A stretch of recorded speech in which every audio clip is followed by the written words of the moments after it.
Ervad Tehemton Mirza.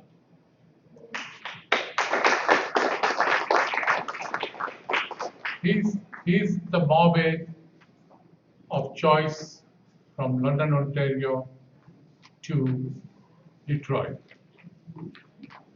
He's the man who has kept Zoroastrianism alive, done lots of ceremonies in that area. So people from Toronto don't have to travel up there. He has kept by himself all the things up to now. Now he has got 2 assistants there who are Mohammediyas who assist him in all the services he has to do. He's going to speak on a power of Bahumana. Bahumana means good mind in Zoroastrianism. Tehemton, come on up.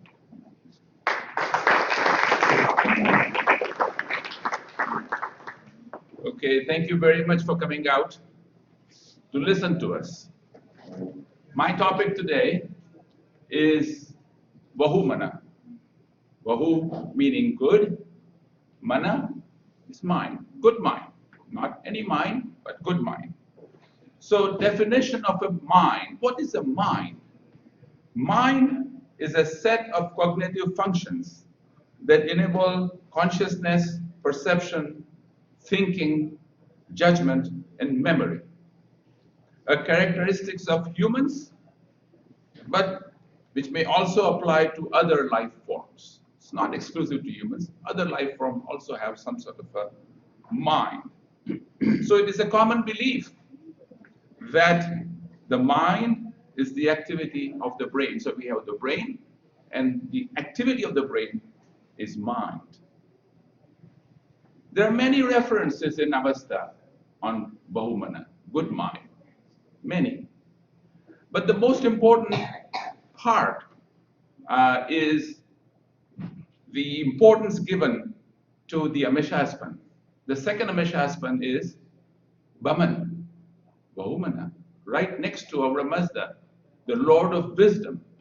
Lord of Wisdom, and his first assistant is Bahumana, person who is the angel who looks after good mind. There are many references to good mind in Gathas. Zarathustra speaks about good mind on several occasions. I have chosen 3 of those to highlight its importance. The first one is when Zarathustra admires Aura Mazda. Zarathustra is admiring Aura Mazda, and he says, Atwa mengi paurim Mazda yezi stoi mananga Vangeus patare manango Yatwahem chasmeni hangrabem Haiti mashaya damim Vangeus aure shrautaneshu. Zarathustra's verse to Aura Mazda. So what does it mean? Zarathustra admires Aura Mazda, and he says, when I held you in my ears and realized you in my mind, O Aura Mazda, as the first and also the last of all eternity, as father of good thoughts, as the creator of righteousness, and the Lord over actions of life. He says, Vangeus patare manango, meaning father of good thoughts. So Zarathustra says, who is the father of good thoughts? Aura Mazda. He creates good thoughts in us.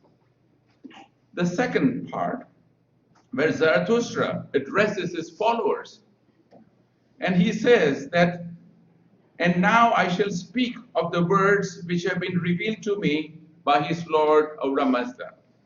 The words which are the best to be heard and obeyed by mortals. Those who obey these teachings truly in their hearts shall enjoy the gift of perfection and immortality. Good mind shall lead them to proper and loving deeds, and they shall ultimately see Aura Mazda and reach the real light. Zarathustra talks to his followers this way. And the third quotation is when Zarathustra asks for Ahura Mazda's blessings. And he says, Bahu Gaidi Mananga, Daidi Ashadao, Daregayu. He asks Ahura Mazda, and he says, come upon us, Ahura Mazda, with the good mind, and bless us with everlasting gift of righteousness. He says, come unto us, Ahura Mazda, with good mind, and bless us. So if you put these three quotations together, we can deduce that Zarathustra speaks in Gathas and teaches us that Ahura Mazda is the father of good mind, good thoughts. He says, Vangeus patarem manango, patarem meaning father, parent, father, patarem manango. Vangeus patarem manango, good thoughts. So Ahura Mazda is the father of good thoughts. Good mind leads us to good and proper deeds. And the third thing, Ahura Mazda comes to us with good mind. Bahugaidi Mananga. So Ahura Mazda comes to us with good minds. So you can say that, well, Ahura Mazda communicates to us through our mind. So let's stop. Let's stop talking. Let's stop complaining. Let's stop asking. Stop and listen to what Ahura Mazda has to say. He has a message for us through our mind. You know, this Dayabai was heard talking to his friend, and he said, well, I haven't spoken to my wife for 6 months. I don't like to interrupt. So listen to Ahura Mazda. He has something to say. Unless we stop and stop complaining and stop asking, we can't listen to him. So it was this Friday evening, and this Dayabai and Daibin had the fifth argument of that day. So they were giving each other silent treatment. You know what silent treatment is? People who are married know that. People who are about to be married are soon to find that out. So they're giving silent treatment to each other. And the next day, Dayabai had to go for a game of golf with his friend Gadabai. So he wanted Dayabai and his wife to wake him up in the morning. So what does he do? It was a silent treatment. With the technology the way it is, he sends a text. Dayabai, can you please wake me up in the morning? 6 o'clock, I have to go for my golf game. Goes to bed. Next morning he gets up, it is already 8 o'clock. Dayabai is furious. Then of course he checks his cell phone. There's of course a message. Dayabai, get up. It's 6 o'clock in the morning. So listen to Ahura Mazda. He has a way to communicate with us through our mind. So the first ever cell phone, you know who invented the first ever cell phone? Ahura Mazda. Ahura Mazda invented the first cell phone, and he called it, not iPhone, prayer. He called it prayer. It is hands-free. You can use it while you're driving, no problem. It never loses its signal. You never have to charge it again. It never goes out of style. Always the latest model. And it has unlimited minutes, unlimited data, unlimited text, unlimited international calling, and what is most important, no fees. No roaming charges. And it comes with a built-in application, a built-in app for God. You don't even have to dial the number. It right away connects to him. All we have to do, use it. Use it. And you can talk to Ahura Mazda. So, now we are going to talk about the power of good mind, power of Bahumana. Now, most religions describe natural disasters like floods, famines, earthquakes, etc., as the act of Angramainu, the devil, the Satan. Zoroastrianism is no exception. Same thing. So in Farvadin Yasht is a prayer designed to recognize the guardian angels and the people who are departed. So in Farvadin Yasht, there are 2 paragraphs tucked away amongst the worship of souls of the brave and righteous. And these 2 paragraphs are very important for Bahumana purposes. So these 2 paragraphs describe a war that's going on between the good and the evil. A war that's going on. In that war, Ahura Mazda creates good things. And Angramenyu, the devil, wants to destroy it. That's their war. So it talks about a war that's going on, and it says, Yat titarat Angramenyus, Yat titarat Angramenyus dahim ashe vaiste. It says, when Angramenyu, the devil, broke into the creation of good holiness, then came Vahumana, the good mind, and Atar, the fire. It says when the war was going on and Angramenyu destroyed, or it was about to destroy, the good holiness, who comes to rescue? Good mind, with the help of fire. And it goes on to say, Vahumana, the good mind, and the fire destroyed the malice of evil spirit of Angramenyu, so that the waters did not stop flowing, nor did the plants stop growing, but at once the most beneficial waters of the creator and ruler Ahura Mazda flowed forward, and the plants went on growing. There was a famine about to happen. So, what does this teach us? It says that there are natural calamities. We are all going to face them. But it tells us how to deal with them. It does not say that we should say 1,000 prayers and 500 jashans or something to stop the calamity. It does not say that we have to construct some temples with gold and silver offerings, etc. No. It does not say that we have to sacrifice a certain number of animals to appease the gods. No. It says, Bahumana, use your good mind. How do we use our good mind? Well, try and figure out how to cope with that. And try and figure out how to cope with it when it happens again, because it's going to happen again. That's what it teaches us. Practical solution. But you must have noticed that it also says, Vahumana and Atar, fire. What has got fire to do with it?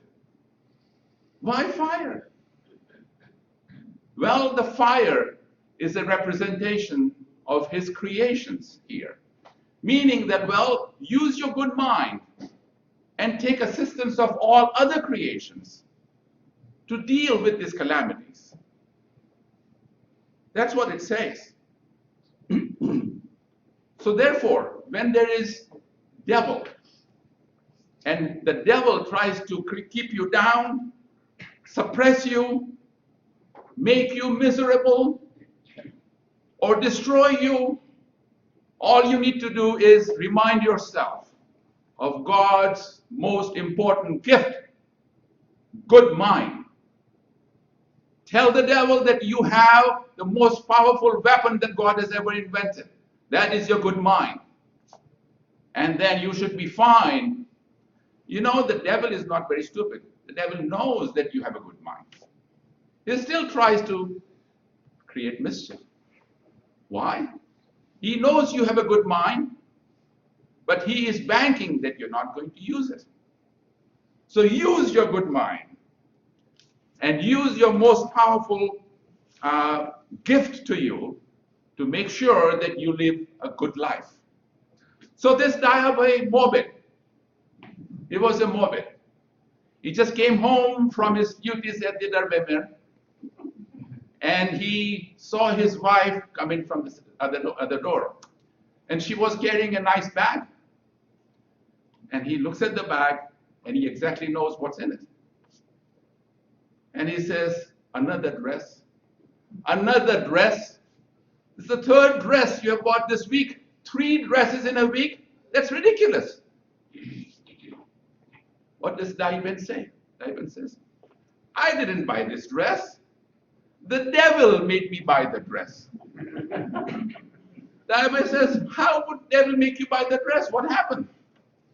Well, she says, I was walking on the road downtown, minding my own business, singing a song. La la la la la, I love my handsome Daiben. Just then, I heard that devil jump right behind me. I knew it was him, but I told myself, I'm not going to look at him. He's going to get me into trouble. After a while, he came right just by my shoulder. And he tells me, Mama, you look good. I was happy. Then he says, well, can you see that showroom right there? There's a dress in that showroom. It happens to be your size. I know you like flowers on your dress. It has flowers on it too. Go have a look at it. It also has a purse, matching purse, Coach purse. It looks beautiful. So she says, I told him, I'm not going to listen to you because you get me into trouble. That's when she says, he shoved me in the door. He pushed me in the door and took me to the place where they had this nice, beautiful dress, made me try it on. It fitted me perfectly. And then when I went to pay for it, my credit card would not work. It said, it keeps on saying it, she says. It says over the limit or something. I don't understand. That's when I said to the devil, divine intervention. There is divine intervention. I can't buy this dress. I can't pay for it. That's when the devil took out a gun. So I had to use your credit card, Daiben. So the Daiben, the Mobet says, well, why do you use my credit card? And by the way, the Mobet says, how come this devil friend of yours always does something good for you? When is he going to do something good for me? Daiben, the Mobet. And she says, yes, that's the exact question I asked him. And you know what he said? He said he did already do something for you. He says if it wasn't for him, you wouldn't even have a job. Well, think about it, you will get it. Okay. So stop blaming the devil. Devil made me do it is not an excuse in Zoroastrianism. You do something wrong, you are going to pay for it. Blaming it on the devil doesn't count. So you have to transform your life from the life that you are living now to the life that you want to live. If you get up in the morning and if you feel miserable, change something. Rearrange something. Move somewhere. Orchestrate your life, but do something. Our Mazda has given you a mind so that you can live a better life, a life that you really like to live.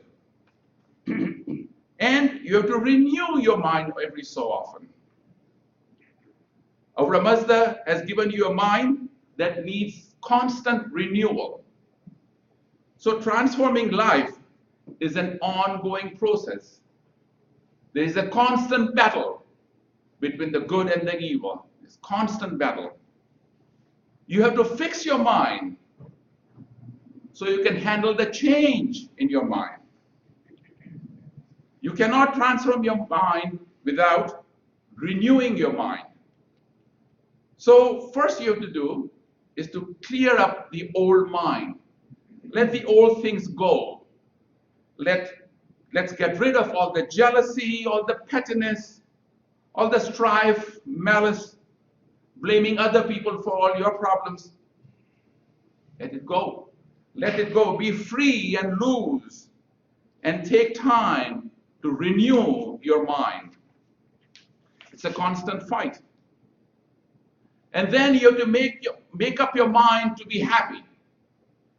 Nobody else can make you happy. You have to make yourself happy. It's up to you to be happy, not somebody else. You have to say to yourself, I am as healthy as I am ever going to be. I am as young as I am ever going to be. I cannot turn back the clock. And you're going to tell yourself that I am going to do the best I can from whatever I have now. But you know, it's that old mind. Your old mind is going to say, no, I don't want to be happy. I can't rejoice till my children appreciate me. I can't rejoice till my friend of mine doesn't apologize to me. I can't be happy because somebody has done something wrong to me and I haven't forgiven that. Forget it. You are wasting your time. You have a limited time to live in this world. And you have to make yourself happy. It's up to you to be happy. So Albert Einstein said, insanity is doing the same thing over and over again, expecting different results. Change your mind, change your thinking. In Bhagavad Gita, the Hindu scriptures, it says, Bandhur Atma Manastasya Yenatmanau Atmanajita. It says, for him who has conquered the mind is the best friend. For the one who has failed to do so, his mind will remain his greatest enemy. Judaism says that mind rules the heart. So now, what are the sources of good mind? Where do we get good mind? So, good mind, according to Zoroastrianism, has two sources. Two sources. In NAMC, it says, Din danayashne varoyashne, asne kherdi, gosostrute kherdi. Danayashne varoyashne. The knowledge of and the trustworthiness with regard to the religion, that's the first wisdom, and innate wisdom, and the wisdom acquired through your years. Gosostrute kherdi, gosh meaning years.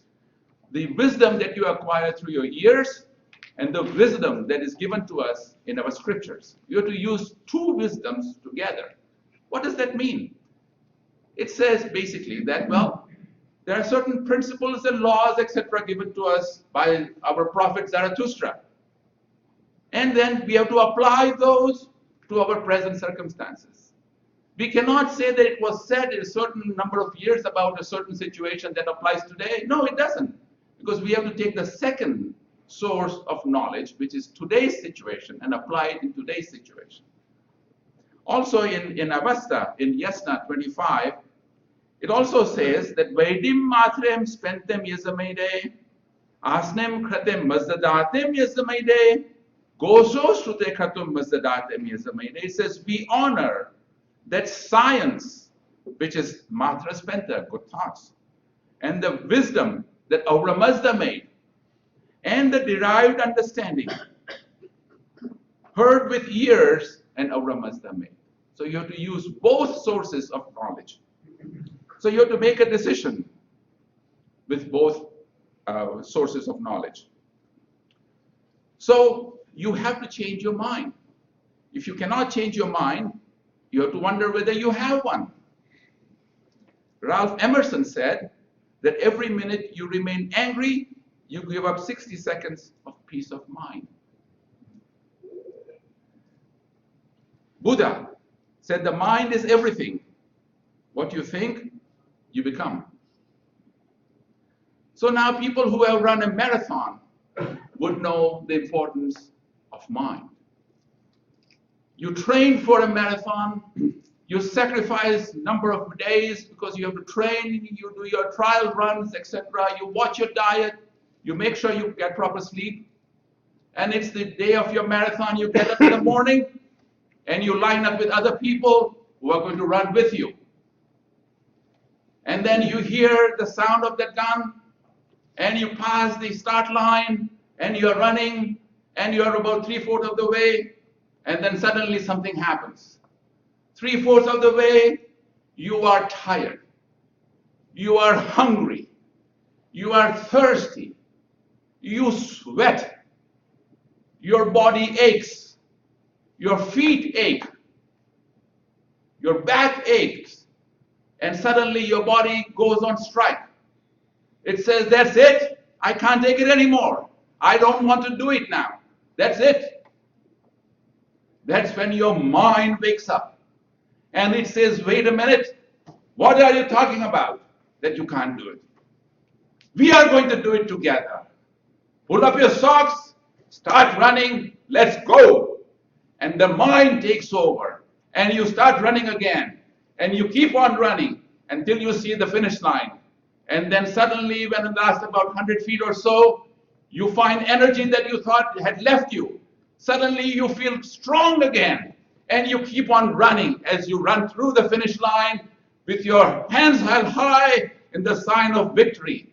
And then once you're on the other side, you collect your medal. And that's when my beautiful wife is waiting there for me to give me a big hug and a kiss.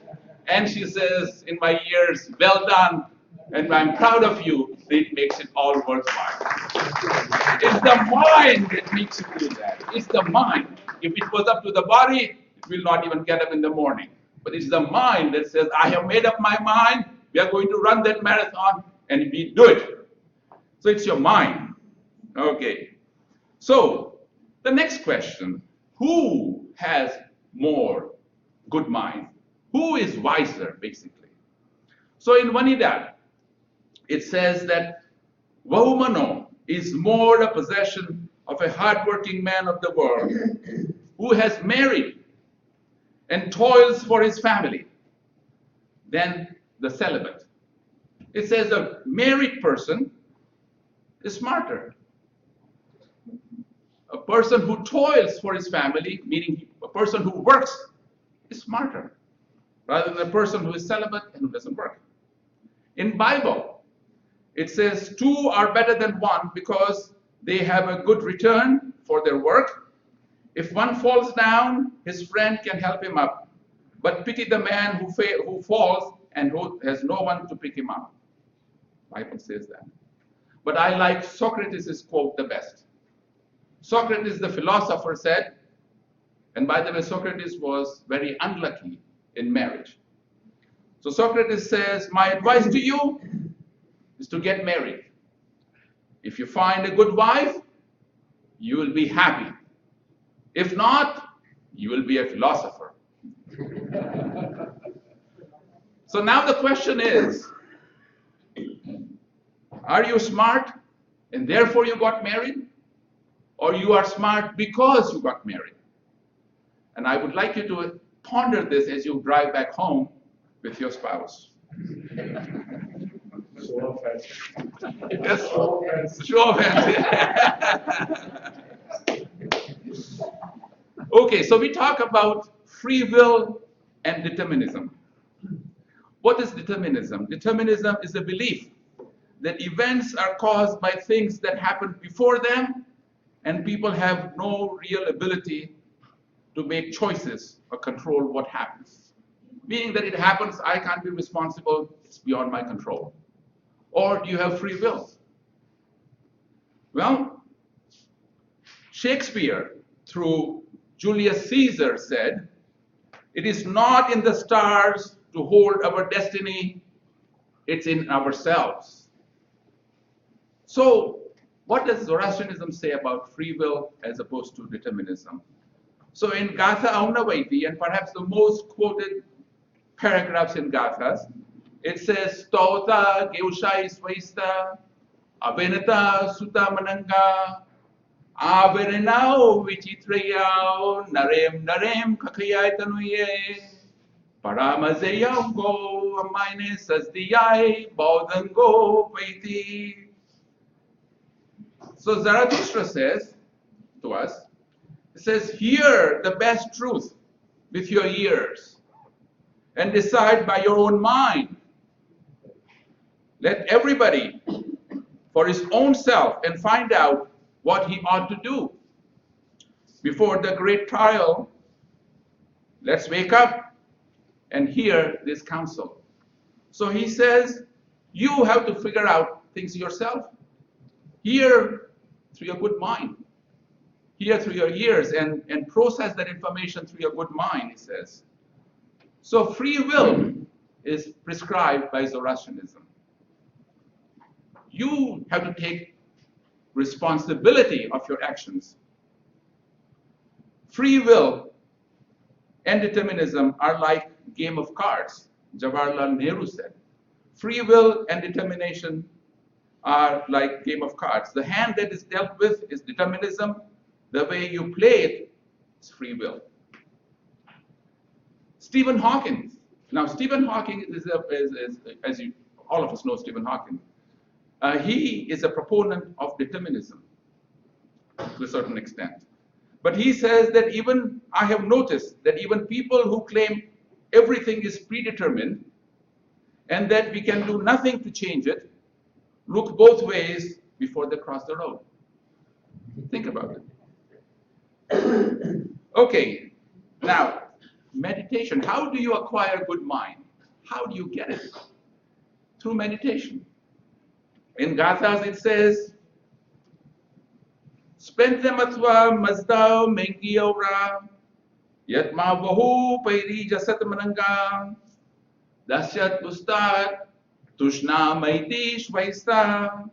It says, as divine and sacred have I recognized thee, O Lord of wisdom, when Vahumana entered within me, and light of truth and knowledge brightened my heart, then I realized that silent and deep meditation is the way to acquire good thoughts. Meditation is important. So, we heard before that our Mazda talks to us. How does he talk to us? Through our mind. And we have to meditate, meaning that we have to clear our mind. Don't have too many things going in your mind, otherwise you will not be able to understand what he's trying to tell you. You have to make sure that you give the new thoughts a chance to enter your mind and do its trick. So, the next question we have to ask is, if our mind is free, and if we are free to make our own choices, should we, or are we free to question the teachings of Zoroastrianism? Can we question what has been taught to us? That's the question. The question is, should we be challenging the teachings of Zoroastrianism? And the answer is yes. Yes, we have to question what has been taught to us. And we have to accept with our free mind that what is taught to us is correct and it's applicable to us. And that is a good thing to do. So you are free to question. We are not a religion where things are prescribed. If you don't abide by them, you will be killed. No, that's not what we say. You have a free mind. You figure it out. These are the right way of doing things. But if you choose to do differently, go ahead. But then you have to face the consequences. So, if you go to a place of worship like this, to forget the miserable life that you have, then you are not doing things right. God has given you good mind. Figure it out. Coming to a place of worship to complain doesn't help. You should be coming to a place of worship to thank our Mazda for giving you this good mind that you can make decisions with and change your mind. So, use your mind to stand up for yourself, to achieve your dreams and goals, to create happiness, to make difference in your life and lives of others, and to live a good life. And now I can see that lunch is getting ready. And I'm not sure whether they are going to serve us a shot of whiskey or not. No? Okay, he says no. But that shouldn't stop us from talking about it. So we'll talk about a shot of whiskey. So Armand Sweat, a member of Texas House of Assembly, was asked in 1952 about his opinion on whiskey. Whiskey. Now remember, he was a politician. So this is what he said.